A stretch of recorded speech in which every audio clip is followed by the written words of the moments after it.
I was just, thinking about, I went to Marquette, I went to undergrad and graduate school here, and I live in Chicago, so, it's not too far, but I don't get to come out here as much as I'd like to. We spend most of our time abroad.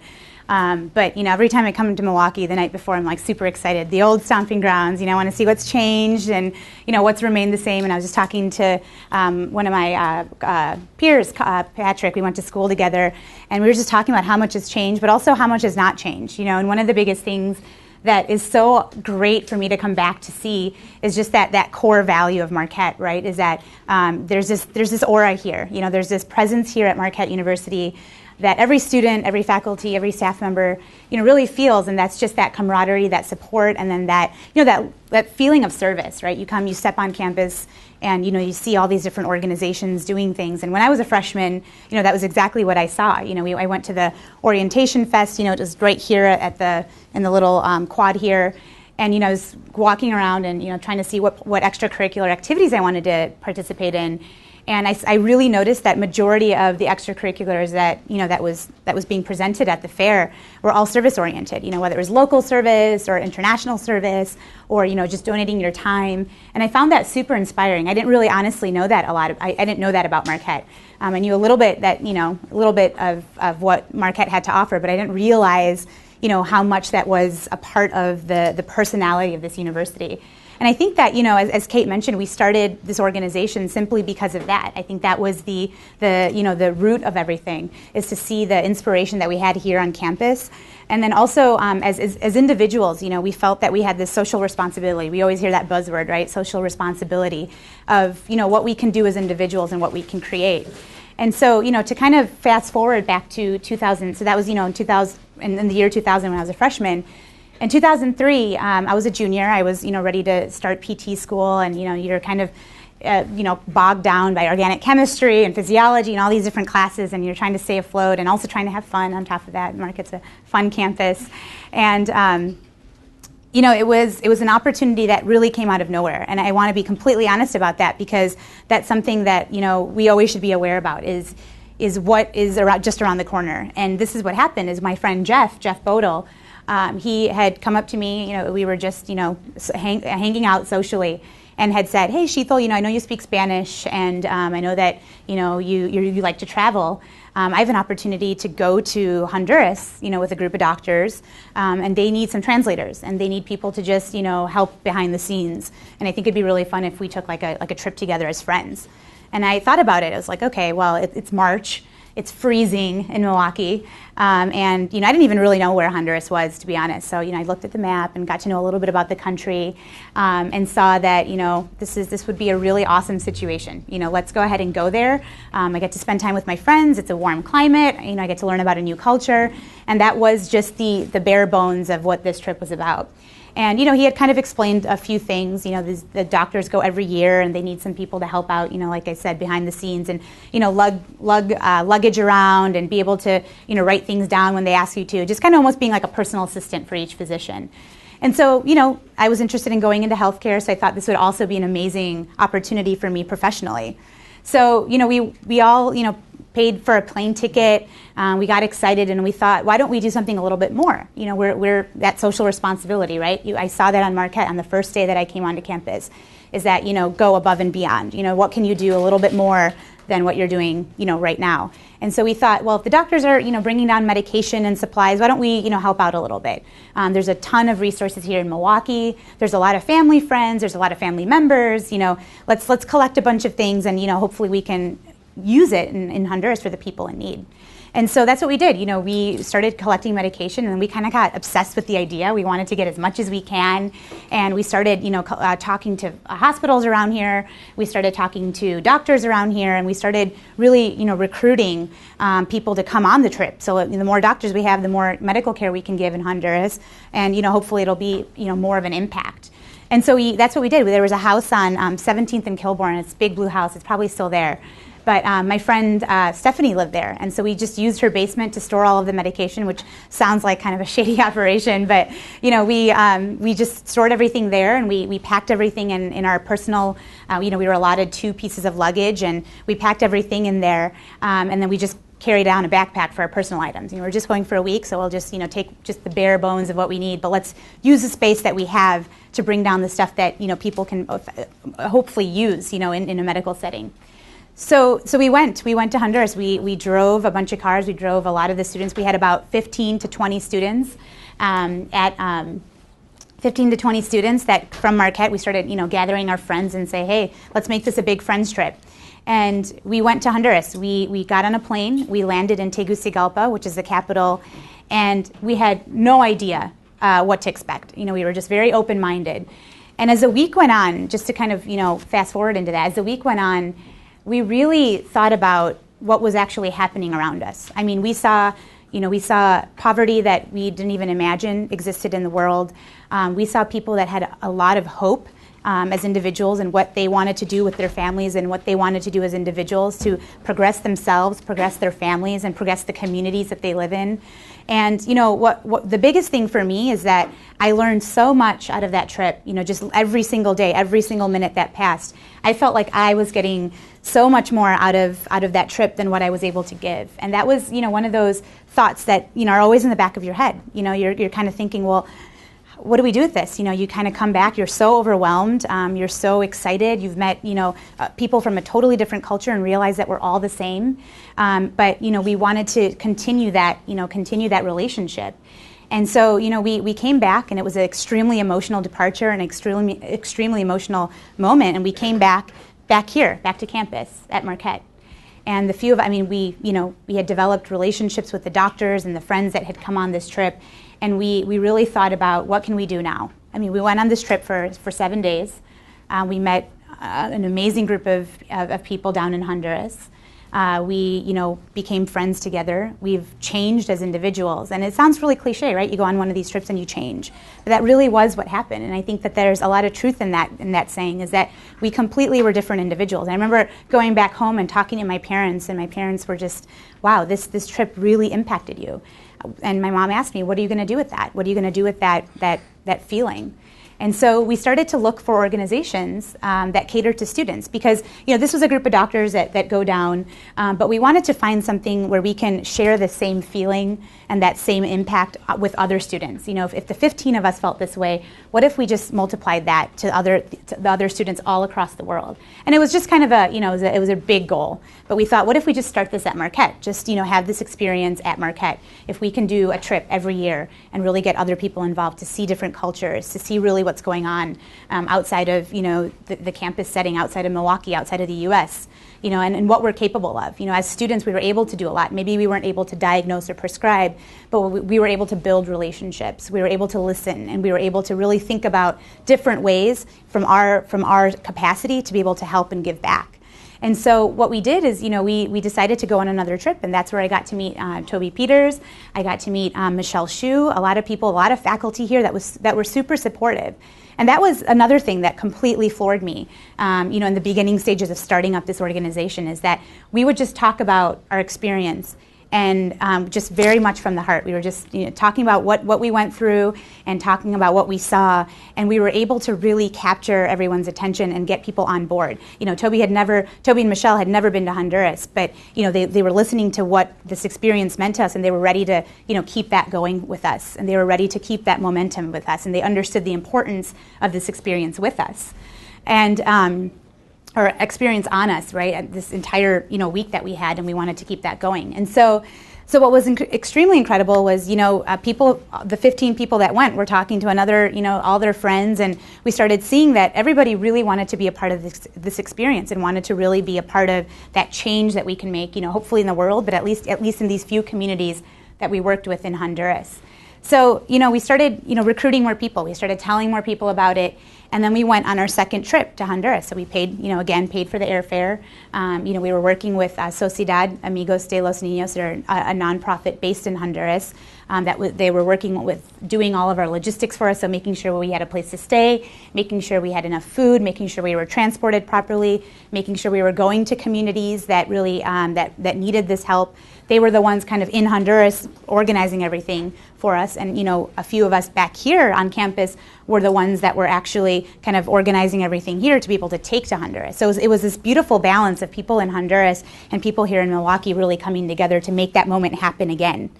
And so we went for the second time we went for the second time to Honduras, and we had double the students. We had about 25, almost 30 students on that trip. And again, same thing happened, right? It was an extremely amazing experience, and just even more so because we started to see the same people. I remembered a lot of the community members that I met on that first trip and seeing them a year later and really reconnecting and sharing those memories that we had the first time. And we thought, after that trip, we came back to campus and really thought, we need to take this a step further. I mean, this is an incredible experience, and we realized as students that we could do a lot more than just, being an assistant for a doctor, that we can actually make social change, and we can actually really create a social movement. If this is what's happening on campus, imagine what can happen, on other campuses, and really kind of multiplying that momentum.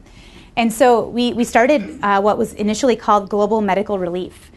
It was a small organization. There was about 4 of us that were doing. I was a PT student. I didn't need to do math. I didn't need to learn how to do a budget. I didn't know any of that. A few of us were, in the healthcare field. None of us had ever done anything that was business focused. But again, we met the right people at the right time, and we realized we don't need to be the experts in this. We don't need to be the experts in knowing everything about how a business operates or how a nonprofit operates, or how we can allocate funds to do our programs. But what we did is we really engaged other people that were really excited about the vision of what we had of creating social change. And so we started to talk to more people on this campus at Marquette. We started to get other people involved, our family members and other colleagues that we had at other universities. And we started to develop this business model for global medical relief. And essentially that business model was, okay, let's buy plane tickets. We'll collect money for plane tickets. We'll collect money to buy some medication and supplies that we need in order to distribute and in order to treat people in Honduras. And then that was it. It was super simple. It was collecting funds and then being able to transfer those funds simply for the mission and vision of what we were doing. So what happened was, and this was where things started to get a little intense, because somebody from Marquette had a sister that went to University of Michigan, and so she saw this impact that her sister had on this trip, and she wanted to do the same thing on her campus. So she started a chapter. So we said, okay, we can do 2 trips. We can have a Marquette trip and a University of Michigan trip. And somebody from University of Michigan, after they went to Honduras, had an old roommate that went to University of Southern California. And so again, that word of mouth, she really wanted to be able to experience the same thing. She heard amazing stories from her friend and wanted to start a chapter on her campus. And that was just in about a year. We had tripled, right? We had Marquette, we had University of Michigan, then we had University of Southern California. And same thing, just simple, basic collecting funds, being able to pay for plane tickets, being able to, then transfer that money down to the programs that we were doing, which was just a medical program at the time. And then what ended up, kind of happening is we started to really develop momentum. People started talking to other people across the U.S. about their experience. We started having people that really believed in the mission and vision of what we were trying to do, is engaging students and involving youth and making social change, at least at that point in just the medical side. And we started to have other universities contacting us. And there was a point, I remember I would go to work during the day. I was practicing PT at that time, and I'd look at my cell phone at the end of the day, and there would be 15 missed calls. And each of those calls would be different students from various universities across the U.S., and it was happening. Whether we wanted it to or not, I mean, it was happening. There was a bunch of students everywhere that were just like us at, a year ago, that really wanted to be a part of this. And so, as time went on, we started to multiply in size. And so, like Kate had mentioned, we started to have about 15 chapters, almost 20 chapters that were going, across the U.S. at universities that were actually going to Honduras to do these medical trips. And so as you grow, right, as an organization and as volunteer basis, you start to really think about, okay, Well, that means we have to also grow with the way that we're operating. We have to grow with the way that we manage things and the way that we're, marketing these programs, the way that we're handling funds, and the way that we, want to develop everything. And we were just volunteers at the time. Everyone in the core of Global Brigades, they were working. They had their separate jobs. Like I said, I was practicing physical therapy. Steve Atamian was working at Deloitte and Touche. We had people that were doing this on their own time, and we started to really think about, okay, let's create a framework. Let's really involve our mentors, involve the people that really know how to develop the best way to be able to run this organization, not just programmatically, but also from the finance side, from the mission and vision side, from the safety security side. I mean, there were so many different moving parts with Global Brigades. Just the logistics of, hey, I'm interested in going to Honduras, to all the way to I was fed and lived and worked in Honduras for a week, and now I'm back home and I want to do it again. I mean, there was an entire internal structure that we had to create because we were growing so fast. And that's where we started. We just started to think about, what are the bare minimums that we need to do, and where do we want to go with this, right? Where do we want to go with this in terms of, are we going to continue to grow? I think so. I think that there's a lot of people in this world that really want to be a part of this experience, but how do we set up this structure? And so initially, we kept it very simple because we were so focused on creating sustainable change and creating social change that we didn't want to get too complicated. We wanted to just collect money for the plane tickets and be able to, book plane tickets and be able to get the information or get the supplies and get everything ready so that students were able to, perform these programs and be able to participate in these programs down in country. And that was about it. We were making sure that those funds were going directly to back to Honduras so everything can happen. And then as we started growing, we started to get more ideas about how we can really impact these communities. So one of the things that we started to see in our medical trips is that every single person that would come to a medical brigade, right? They would come in to see a doctor. Everybody had an issue with parasites because the water was so bad. Everybody had waterborne illnesses because the water was, just not potable, but they were still drinking it because there was no other options. And so what we decided to do is, okay, well, if we're doing medical brigades, if we're doing this medical work, which is so important and so good, let's really look at the root cause of what's causing these medical issues. And so we started water brigades. And what essentially water brigades is very simple. We create water systems and water solutions in these rural communities in order to create potable water and create water that is accessible and that is, that doesn't cause any illness. So we would have students then come down. We started to have engineering students, and we started to have various students that were interested in science and different types of things to be able to come down and build these water systems and test the water.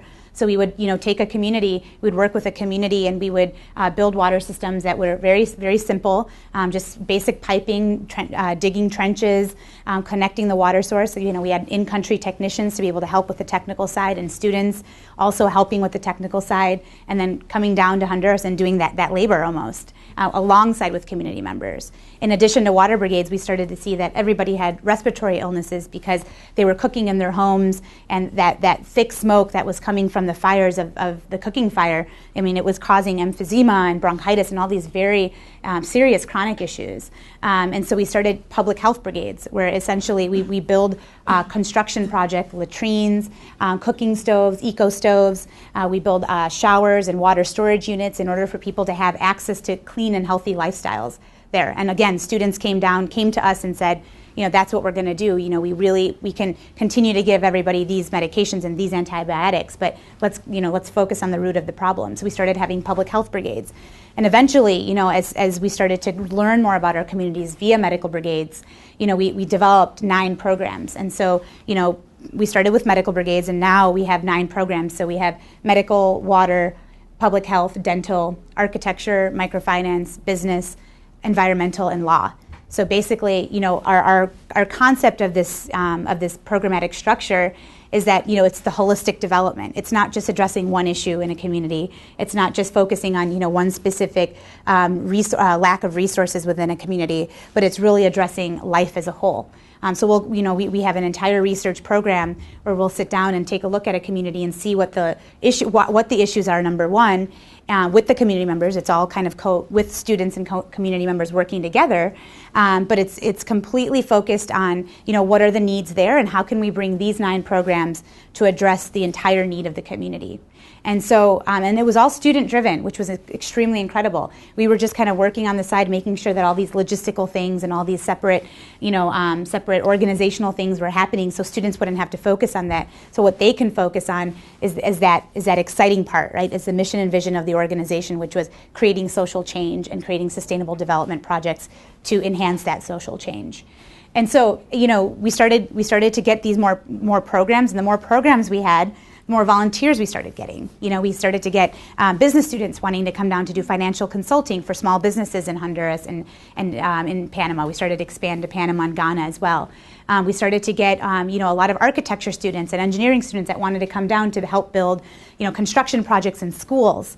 So we started to get more students that were interested, a different market of students that were interested in the programs that we had. And then we just kept growing, and that was really what was it. We just kept growing, and we started to really think about, how do we structure all of this? The more that we grew, how do we structure all of this and manage all of that information, manage this momentum? But the main thing is, how do we keep that culture of staying excited about those programs and let's not make it too complicated. Let's focus on what we're actually doing here. What we're actually doing here is we want to impact the community members and impact the lives that they live there.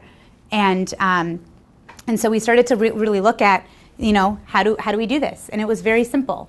We wanted to collect, the funds for students, and we call it, program contributions. But we wanted to collect those funds just to be able to pay for their airfare and their actual in-country costs. And then the rest of it, we wanted to completely give to the programs. We didn't want to have high admin costs. We didn't really want to have anything that was, going into any other initiative other than the communities themselves and other than the students themselves. And so we started to look at different ways, to be able to do that. And one of the biggest things is we started involving a lot of local community input. Is what type of things in terms of long term would you need in the community in order to keep these programs going, in order to make this change sustainable? And we started to implement those programs in those communities. We started to, we only have. We only had a few people in the U.S. that were working completely volunteer-based, and we started to look at what are ways that we can, create some revenue streams so that we can maybe focus on this full time. Like I said, I was working in PT. We had a couple other people working for different organizations across the U.S., and we started to find additional revenue streams that we can. Allocate in order to be able to pay for very small salaries for ourselves, but so that we can dedicate ourselves to this completely full time. And so as the day that we figured this out, we decided to keep all of our flights in-house. So before we were working with different flight agencies and different travel agents in order for groups to book their flights. But we decided, why don't we just take on a little bit more responsibility, and maybe we can book our flights within Global Brigades. And that'll save us complete logistical nightmare, because it's when you have 200, 300 students flying in from all over the place. It's nice if we have one hub of information in terms of where everybody's coming from and what time they're leaving and what time they're coming. And also, we can charge every flight on an Amex card that gives 2% cash back. And it was such a simple solution. So we were booking tickets for hundreds and thousands of students, and we were getting 2% cash back, and that's how we were running our admin costs, which was very small. Our administrative cost for Global Brigades is less than 5%, and we have about 5 employees here in the U.S.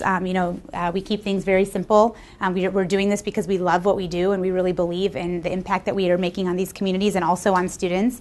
But we're able to do this full time. And the day that we figured out that we could, do that small little solution of, getting the 2% cash back on an Amex card, I put in my 2-week notice at work. I was like, all right, this is the day. I'm going to quit my job, just for the time being. But always go back to PT because I love that too. But I'm going to quit my job, and we all quit our jobs that day, and we wanted to go and do this full time. And that's when the rubber really hit the road. Is we were able to completely dedicate 100% of our time into Global Brigades, into the communities, and into the student experience. And that's when we started to grow even more. We started to do campus visits. At this point, we started to visit different campuses and really talk about the story behind Global Brigades, the people in the communities that we met, the different countries that we worked in. I've been kind of talking a lot about Honduras. but we also expanded to Panama. There was a huge need in Panama, especially from the environmental law and business side of things. So we expanded our programs there. We also started to learn a lot more. We started to take that extra time now that we weren't at work to really learn about real healthcare solutions with the health issues within Honduras, Panama. We started to learn about different ways that we can do sustainable development work. We really dedicated that time that we were in school, that we were at work, and started to really research and talk to students and talk to colleagues at universities and really keep everybody engaged. And what was the kind of the silver lining behind all of this is that we started to learn as students and as people that were working. We had a bigger group there. We started to learn about business whether we liked it or not. We started to learn about how to run an organization.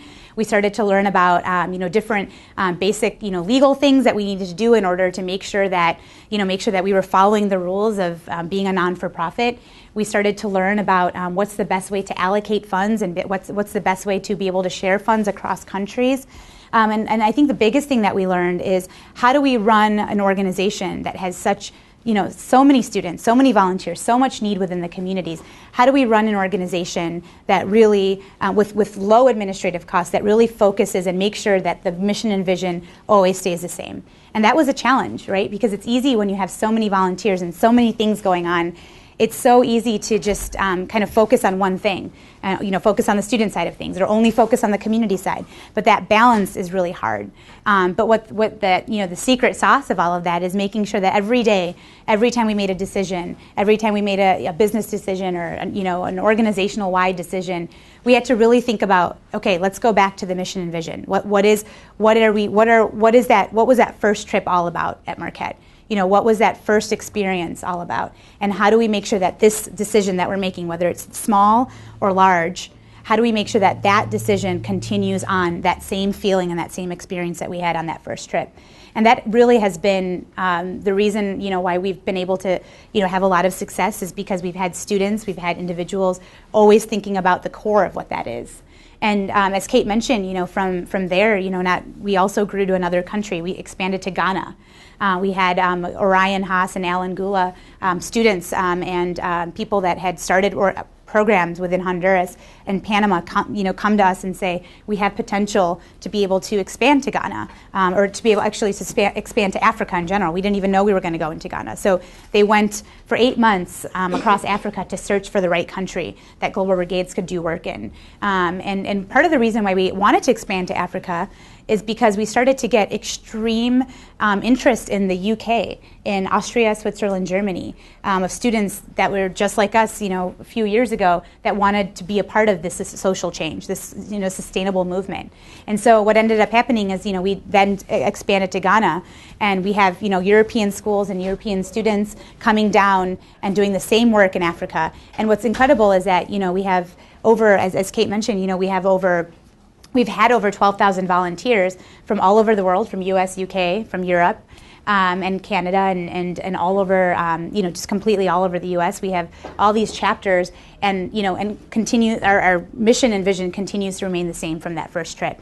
And that was something that it still baffles me. We've changed so much as an organization. We've grown incredible amounts. We still have the 5 people in the US. We don't have any more, but we've grown so much, and we've changed a lot of the ways that we've done things as an organization, and now we can fully say that we work holistically. We have a multidisciplinary approach within these communities, and but the reason why our business model, our model of being able to make that social change has remained the same is because that's what we are driven by. We're completely driven by that initial trip, that ability to know that students can go and do something, and they can completely change the way that this world works and change experiences that people have simply by one experience and one opportunity to be able to go and make this a reality. And so we didn't know that. We thought it'd just be a Marquette thing for the rest of time. And now we have over 400 universities that are doing the same thing.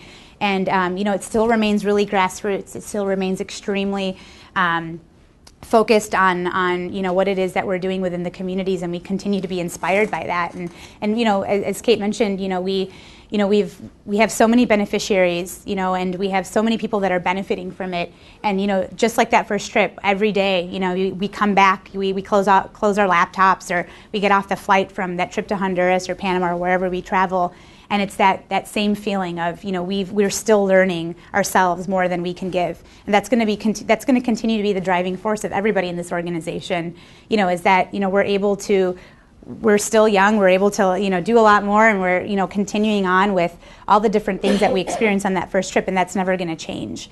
And so today, we've grown a lot. I spend most of my time in Chicago, but we spend a lot of time abroad too, and continue to learn from their community members, from our teams in country. We have about 200 to 300 people that are working with the organization between Honduras, Panama, Ghana. We're also starting to look into overflowing and working in Nicaragua. So we're slowly growing, and it all happened right here. It all happened at Marquette, which is so exciting for me to come back to and see the people that really formed our organization, the people that influenced us to do all these things, and for somebody that was just a PT student to know how to run an organization is simply because it was all about that same drive. It was all about that mission that we had, and so I encourage all of you guys to anytime you have an idea, you can make it happen. And I know that that's something that you probably hear all the time. But I thought for the rest of my life I was gonna just practice PT and do these things that I was studying in school, and one day maybe we'll go back to that. But just one idea, one inspiration that we had here at Marquette, and that we were able to take back to Honduras, and then come back to be able to really create something. This is the way that our lives are now. We're completely engulfed and engrossed by Global Brigades, and we're continuing to be influenced by everybody that was there from the first trip that we had. And so hopefully, that this story is inspirational to you guys, and for everybody in here, that if you have an idea, don't think about anything else other than the next step in doing it. You do not need to be an expert. You do not need to be any sort of an expert to be able to do these things. All you need is that passion in whatever you believe in and whatever your idea is. You need the direction, and the direction just being that this is where I want to go with this. This is what I'm passionate about, but this is the way that I want to go about this. These are the people that I want to involve, and this is the different manners in which I can complete this task. And then, and also the clarity, right? The clarity around what it is that we're doing. We can just say, I want to help people. That's not very clear. What is it that you want to do? I want to help people in rural Honduras that don't have access to health care, where they don't have access to public health or water initiatives. And I want to go there as a student and engage other professionals, because I'm not a doctor yet. I'm not a public health expert yet, but I want to get everybody down there so as a team we can make that change. And that really is, the story behind where we are today, and it all comes back to Marquette. And I really encourage all of you to make sure that whatever idea you have, whatever goal you guys want to complete, it can happen very easily as long as you engage the right people and don't lose sight of your vision and know what that change is all about. Thank you, Shital. I know some people have to leave. I know. Let's just do maybe 15 minutes of question. If you guys have to leave for class, feel free to go ahead and excuse yourself. Do you want a glass of water, bottle of water? I'm okay. I have one right here. So okay. Thank you, though. So does anybody have any questions? I guess we can start with. And then Sure. You can pick and choose. Sure. I think you had a question. Did you, with your Global Brigades, do you guys do any crossing over, like working with Peace Corps International students, or Engineers Without Borders, Doctors Without Borders? Yeah, we have in Panama, actually, when we first started our operations in Panama, we worked alongside with the Peace Corps, and so we have a lot of Peace Corps volunteers that will come along with our projects and things like that. We don't have an official partnership with any of them because it's very different. What we do is more short-term, high impact, and Peace Corps is more long-term. But we do have a lot of individuals in each country that work with us and collaborate. Yeah. Exactly. Now that you're, I guess, more, it's an organization where you're full-time employees, do you have a mechanism in place to kind of track the success of your work? Yes, definitely. So each country has a research and evaluation program. So we actually have a team down there, and what they do is they do initial surveys, they do follow-up surveys. We have an entire system of how we track the impact that we're making. So on a short-term level, and then also we'll do research, or we'll do the evaluations on 1 year, 2 year, 3 year level as well. So we're able to really kind of track exactly what's happening and how the projects have impacted positively or negatively a community. So we have an entire system of research that kind of goes through all of that. But that's kind of based on the volunteer work, or since it's only 5 employees, I'm assuming. Yeah, well, each country has also a staff. So we have about 5. We just have about 5 employees here in the U.S., but each country has a staff that are under that 5% as well. And so what happens is we actually engage a lot of people, expats. We have a lot of people from the U.S. that move down to Honduras for a year or two, do good work, work alongside with Honduran experts. So it's like a collaborative team of both cultures, and then we're able to get that done. Exactly. So we have an extensive team down in each country that is kind of the bread and butter of everything that we do there. Yep. Hi, thanks for speaking. My name is Todd. Nice to meet you. And nice to meet you too. And it sounds a lot like a metamorphosis of a lot of the college service programs. Mm-hmm. And I think the main thing I'm hearing there is a lot of those that I've dealt with, the effectiveness is really about if it happened and how people felt because it happened. And it wasn't so much about if you actually did anything, right? Mm-hmm. And it sounds like you really have a sense of the effectiveness that it can't just be the server having enjoyed it and you go back to your nice house, right? Mm-hmm. You have to really have known that you served, but also you made a difference, not that you served and you go back next year and it's the same. Mm-hmm. Yeah. So how do you help people who are coming into this, these people all over the world now coming into this, understand that difference? Sure. So they don't just come in making it server-centric, but they really make it impact-centric. Exactly. So a lot of our programs, that's a really great question, and that's something that is hard to do. It's not something that you can, really just kind of, it doesn't happen overnight. It really took a culture shift, within the organization of, our programs, first off, our programs have to be very focused on impact, right? It has to be tangible outcomes that our students are giving, and also, really a lot of dialogue. I think that's what it is. It's not just, okay, let's get on a plane, let's go do our thing, let's come back to campus and then not talk about it, right? And just feel really good about it, but not really talk about it. But it's really a lot of dialogue. And we do a lot of leadership training within the organization. Actually, just 3 days ago, this past weekend in Chicago, we had over 150 students from all over the Midwest that are Global Brigades, like club presidents, like chapter presidents, come in, and we do 3 days of leadership training. So we do a lot of conversations about, what actually they're involved in, that it isn't just a mission trip or, it's not just a short-term trip, but they're part of this social movement, right? They're part of this big picture, and they're playing a piece of that really big picture of change within a community. So it really is our tangible solutions that we have within our programs, and then it's a lot of dialogue, a lot of reflection. I know the Marquette group does a fantastic job every evening in Honduras of really talking about what this experience is really about, So it's a lot of, just conversation and really being able to express and being able to really talk about what's happening.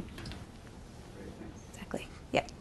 Correct me if I'm wrong, but you guys had your first group that you officially pulled out of with Global Brigades that you decided to create a sustainable community, and then you are no longer sending groups down to that specific group. Is that correct?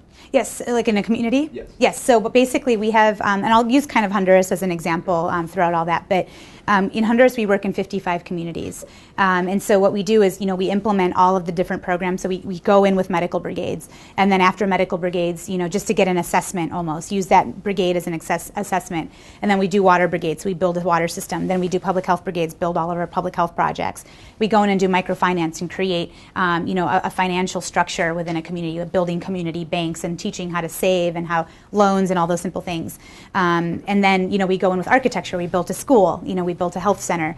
And so with all of these programs, we bring in the right programs, and essentially we start to step back. And that's where the research and evaluation comes in, does everything in this community kind of fit well now? And then but alongside with all that, it's not just the volunteers putting things into place. There is That's 50% of it, and the other 50% of it is community leadership training. So, how do we train community members to run the community bank? How do we train community members to, actually maintain those projects that we built? So it's like it's a joint endeavor, and so we start to step back while the community members start to take leadership. And we actually just exited our first community. It took 10 years, but we exited, which is about right. Should take that long. We don't want to, rush things. We just exited our first community this past June. So they're ready to go, and we're just there to do follow-up and provide any additional resources if they need it. That's great. Yeah. Yep. You mentioned that you were able to, initially not being so much business-minded, but you were able to learn a lot of these business concepts and things on the fly. Mm-hmm. Were you able to do that sort of through like trial and error, or rather, was there like a mentor or someone like that who helped you through it? Or I'm just wondering how you were able to achieve that, because it's very commendable, obviously. Yeah, thanks for that, for the compliment. But it was both. We definitely had a lot of trial and error. Sometimes ideas or solutions seem really great at the time, and then when you start to implement them, may not work. And that was something that, sometimes you're just kind of focused on damage control then. Like, okay, how do I fix this, issue that we've created? But and that was good, though, because we'll never do that again, for the first part of it. But the second thing is that, it was really good because it challenged our minds to think in a way that we weren't used to. So again, I studied, biology and biomedical sciences here, and my mind didn't even really think about those things until you do that, trial and error, until you actually, sometimes it's learning from, the mistakes that we've made or learning from the different ways that we could have gone is the first part. And then the second part is we're a ton of mentors. We've had, a lot of the other co-founders of the organizations have had a little bit of business background, so they were able to use that. But then we were able to, really bounce ideas off of each other. Our board of directors are full of, different people that run different types of organizations, for-profit organizations, nonprofit organizations, just small businesses. We have a lot of different people that have so many different ideas and experiences where they're able to really guide us in that right decision. And that's where we operate right now. Before it was just a few of us kind of making all those decisions, and now it's like, let's really engage our board, let's engage students. We have brilliant students from all different universities that'll come and, and we give them an opportunity, because it's student-led organization, to be able to help us make those decisions. Is this the right way we go? So we want to engage as many people as possible and be mentored and really kind of have those checks and balances in place for all of us. Yeah. Do you have a question? Yeah. Yeah, I was just wondering, how did you choose the communities that you go into? Yeah, great question. So the first thing that we look at is safety and security. Because we're bringing a lot of foreign volunteers down, we're not going to work in a part of the world or a part of the country that is just completely unsafe and ridden with issues. So safety and security is a big thing. And also we rely heavily on our in-country teams, our research team, our executive directors in each country to kind of really see which region we want to work in. And then we also work with the governments. We work with the Ministry of Health, Ministry of Education in each country. Work with different officials to be able to help us narrow down the area that we want to work in. And before we even start working in them, our research program really evaluates to see if this is a good region that we want to work in. And above all of that is collaboration. We want communities to come to us and say, we would really like to work with this organization. We're by no means going into communities and saying, hey, you guys don't have water and we're going to come in and fix it. It's all community driven and really empowering community members to be able to want these projects. So we only work in communities where they would like that assistance and they would like to learn, and that leadership training as well. Yep. You can go ahead. Oh, yeah. I guess I'm kind of wondering how you start building up financially. Is it all through gift money, or do you get loans that you have to pay back, and it's a nonprofit? Yeah, great question. So one of the biggest things when we were starting the organization is that, and this is still to this day, is that we want to be financially sustainable. We want to just be completely financially sustainable and not rely on somebody that was giving us, large donations, and maybe one day they change their mind and then there goes every community or every project or every student volunteer that could come down. So what happens is that each student, pays an in-country contribution. For Honduras, for example, is $750. So with that $750, we're able to run the programs. We're able to, completely develop all of or be able to gather all of the supplies and materials. Whatever we need to do in order to make that program happen. So, $750 to build a water system. So all the students get together, we use that, to build the water system, use a percentage of that to build the water system, and then we use, a small percentage of that for administrative costs.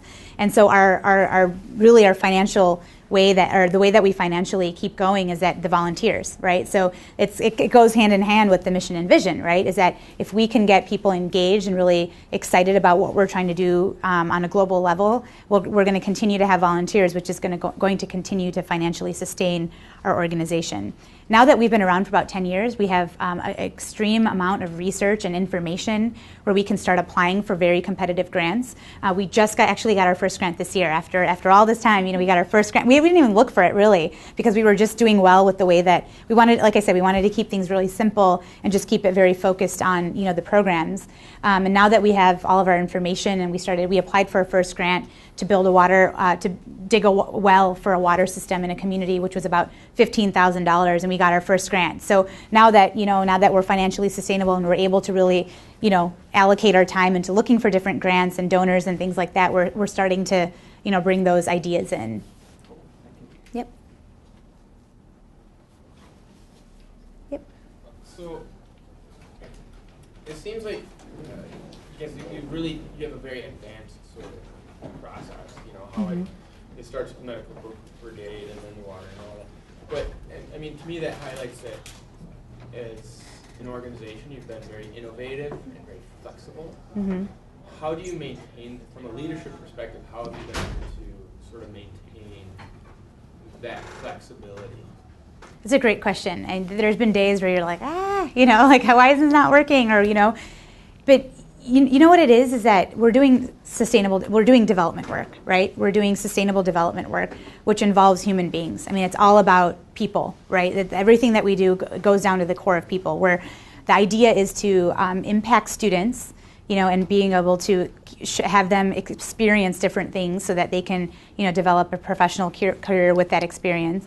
And then the other side of it, our other constituents, right, are our community members. We want to, be able to bring resources and improve their quality of life within the community.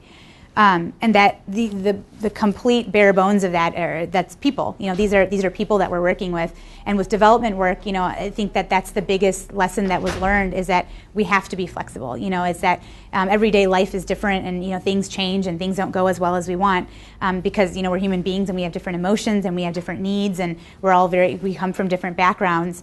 And that's the same thing in the work that we do. No matter how much we want to say, okay, first we're going to do medical brigades and then we're going to do public health brigades.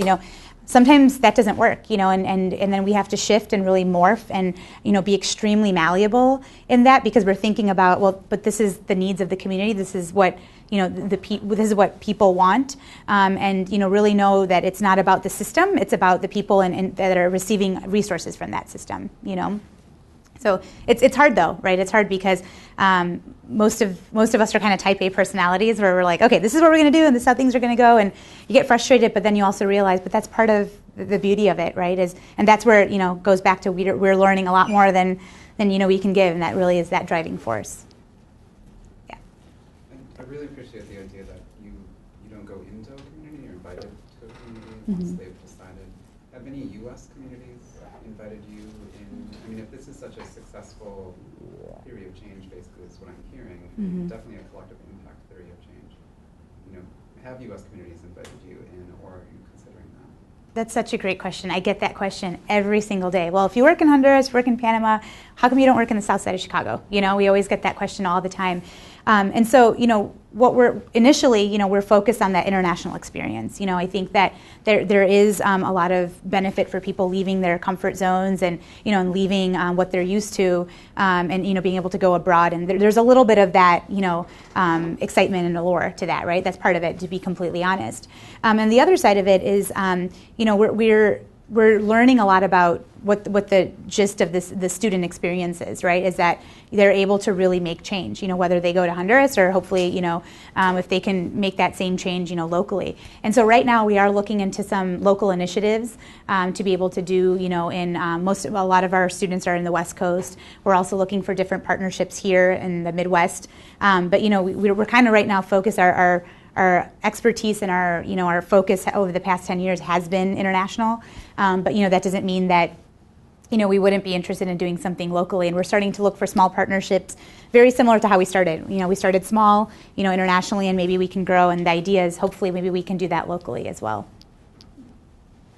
Mm-hmm. Sorry, we're just about out of time, so maybe Shital, can you stick around for a Yeah, little sure, bit more absolutely. individual questions? Sure. But I just want to thank you again. It's huge for you to take time out of your day really and come visit with us.